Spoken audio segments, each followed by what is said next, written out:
स्वागत है। मैं हूं जैनुद्दीन। आज हम मौजूद हैं आदर्श नगर विधायक रफीक साहब के कार्यालय में, जहां पर अमीन पठान जो कि पूर्व में बीजेपी के थे, अब कांग्रेस का दामन थाम के कांग्रेस के अंदर आ गए। आइए सबसे पहले उनका स्वागत करते हैं। सर, आपका स्वागत है बहुत बार हमारे चैनल पर।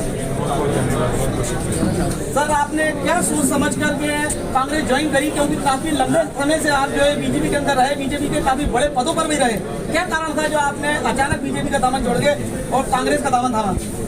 देखिए, हम 25 सालों से भारतीय जनता पार्टी में काम कर रहे थे, लेकिन वो जो भाजपा थी, स्वर्गीय अटल बिहारी वाजपेयी जी और स्वर्गीय भैरव सिंह शेखावत जी के ज़माने की भारतीय जनता पार्टी थी, जिसके अंदर जो बात कही जाती थी कि सबका साथ, सबका विकास और सबका विश्वास, 36 कौमों को साथ लेकर वो लोग चलते थे।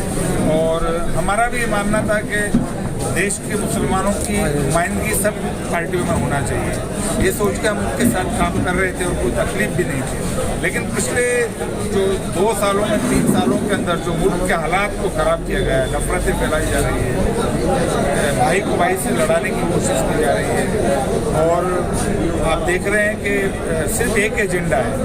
आप बात करते हैं मंदिर, मस्जिद, भारत पाकिस्तान और हिंदू मुसलमान, इसके अलावा कोई बात नहीं है। जबकि राजस्थान के अंदर, मैं राजस्थान की बात करूँगा, राजस्थान के जो मुख्यमंत्री अशोक गहलोत जी ने जितने विकास के आयाम लिखे हैं, उतने आज तक आज़ादी के बाद से किसी हुकूमत ने इतने काम नहीं किए। आप देख रहे हैं कि जो अभी सबसे बड़ी तकलीफ बीमारी की होती है, परेशान जो आदमी होता है वो बीमारी से होता है, इलाज से परेशान होता है। 25 लाख की चिरंजीवी योजना जो चालू की है, उससे जो गरीब और मध्य वर्ग के जो परिवार थे, इलाज के लिए, क्योंकि आजकल बीमारियां अलग अलग चल रही है पैंडेमिक के बाद से, अपना घर बेचना पड़ता था, जेवर बेचने पड़ते थे इलाज कराने के लिए। लेकिन आज सरकार एक तरीके से घर का जो मुखिया होता है उसकी तरह खड़ी हो गई है। 25 लाख रुपए में इलाज हो जाता है, घर नहीं बिकता, जेवर नहीं बिकते। आज सिलेंडर वाली बात तो पूरी दुनिया जान रही है, लेकिन ये चिरंजीवी और ये योजना ऐसी है कि इससे जितना बेनिफिट लोगों को मिल रहा है, तो जब हमने देखा कि भारतीय जनता पार्टी वैसी नहीं है, ये जो नारे जो दिए जा रहे हैं उससे जुमले हैं, जिस तरीके से 15 लाख का जुमला दिया गया था, वैसे ही आज की तारीख में मैं आपको बताना चाहूँगा कि 5 स्टेट में चुनाव हुए। 5 स्टेट में इन्होंने किसी भी मुसलमान को विधायक का टिकट नहीं दिया। जहाँ पे 100% मुसलमान थे तेलंगाना में, वहाँ पर भी नहीं दिए। हमारे भोपाल के अंदर एक मोहम्मद आरिफ खान साहब होते थे, वो वहाँ से बीजेपी से चुनाव लड़ते थे, जनता पार्टी के ज़माने से, वो मरकजी हुकूमत में भी मिनिस्टर रहे थे। उनके घर वाले टिकट मांग रहे थे, नहीं दिया। मिनिस्टर साहब को टिकट नहीं दिया। ऐसे हैदराबाद में नहीं दिया। तो इस तरीके से बिहेव किया है कि मुसलमानों को गोयम दर्जे का नागरिक इसी तरीके से ट्रीट कर रहे हैं, बिल्कुल अनदेखी कर रहे हैं। तो ये जो इन्होंने अभी जो नारा दिया है, अभी जो नारा है सबका साथ, सबका विकास, सबका विश्वास, तो बिल्कुल झूठ है। वो सिर्फ मैं कहूँगा कि वो जुमलेबाजी और बतौलेबाजी है, जो आपको पता होगा कि किन के लिए कहा जाता है जुमलेबाज, तो वो उनके सिर्फ जुमले हैं। और आज मैं बहुत जिम्मेदारी के साथ ये बात कह सकता हूँ कि आज जो हालात देश के इन्होंने पैदा कर दिए हैं, जिस तरीके से नफरतें पैदा कर दी है, उससे किसी भी आदमी का दम घुटता है।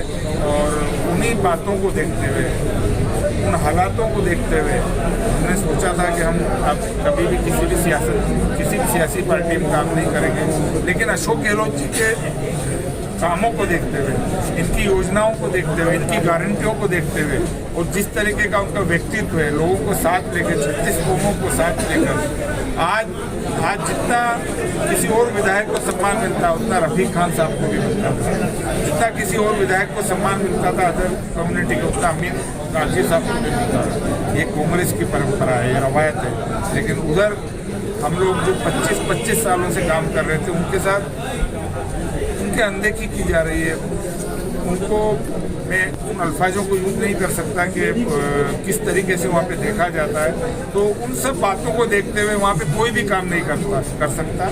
और अगर कोई काम कर रहा है तो वो अपने ज़मीर को मार के काम कर रहा है। तो मैं बस ये कहूँगा कि ये जो चुनाव है, ये चुनाव इस आदर्श नगर की भी तकदीर और तस्वीर का चुनाव है, ये राजस्थान की भी तकदीर और तस्वीर का चुनाव है, क्योंकि एक तरफ वो ताकतें जो तोड़ने का और नफरतें फैलाने का काम कर रही है और एक तरफ वो लोग हैं जो 36 कौमों के लिए काम कर रहे हैं, सभी लोगों के लिए काम कर रहे हैं। वहाँ पे जाति और धर्म को नहीं देखा जा रहा है। रफीक साहब ने चाहे जामडोली में हो, चाहे और अलग एरिया हो, उन लोगों की भी उतनी खिदमत की है जितनी यहाँ पे इधर के जो लोगों के अपने जो सब तरफ के लोगों को जिस तरीके से संभाला है, उसी तरीके से सब लोगों की खिदमत करी है, सबकी है, सेवा की है, सबको साथ लेके चल रहे हैं, सबके अंदर विश्वास पैदा कर रहे हैं, 36 कौमों को साथ लेके चल रहे हैं, सेवा एक बेटा बन के, एक भाई बन के लोगों की खिदमत कर रहे हैं और वहाँ पे कोई भेदभाव की बात नहीं है। तो बस मैं ये कहूँगा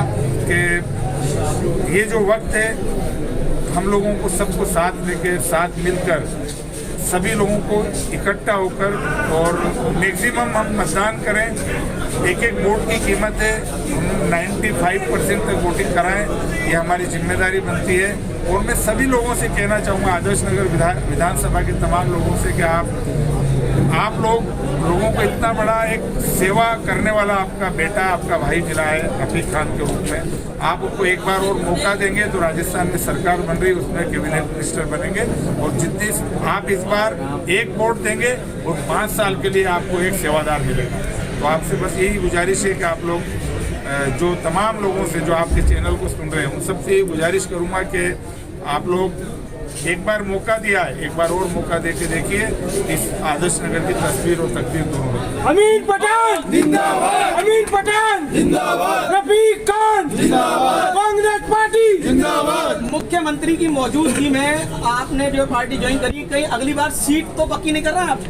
नहीं, मैं जो हूँ, मैं आने वाले वक्त के अंदर कोटा से किसी सीट पे चुनाव लड़ूंगा और क्योंकि भारतीय जनता पार्टी कहती थी कि हम कोटा में टिकट नहीं देंगे, हम जयपुर में नहीं देंगे, आप शेखावाटी जाओ, आप मेवात जाओ, फिर बाद में कहते हैं कि हमारी पॉलिसी कि हमको नहीं देना है। लेकिन कांग्रेस में ऐसा नहीं है। कांग्रेस जितने भी संभाग है राजस्थान के, वहाँ पे सब जगह अकलियतों को चुनाव लड़ाती है, दलितों को चुनाव लड़ाती है और अभी सबसे ज़्यादा अगर काम की ज़रूरत है तो अकलियतों के लिए अंदर काम करने की ज़रूरत है, पिछड़े और दलितों के लिए काम करने की ज़रूरत है। तो कांग्रेस पार्टी सभी को साथ लेकर, खासतौर से दलितों को, पिछड़ों को, उनके लिए भी काम कर रही है। कांग्रेस का कोटा का फंड आपने तैयार कर दिया? बिल्कुल, देखिए राजस्थान में सबसे पहले हम सबका मकसद है, यहाँ एक जो भी यहाँ कार्यकर्ता खड़ा है, उन सबकी जिम्मेदारी बनती है कि वो अपने मिलने वाले किसी भी विधानसभा क्षेत्र में रहते हो, अपने रिश्तेदार, अपने दोस्त, अपने यार, अपने अहबाब, हमको 80 और 85% वोटिंग नहीं करनी है, 95 और 100% वोटिंग।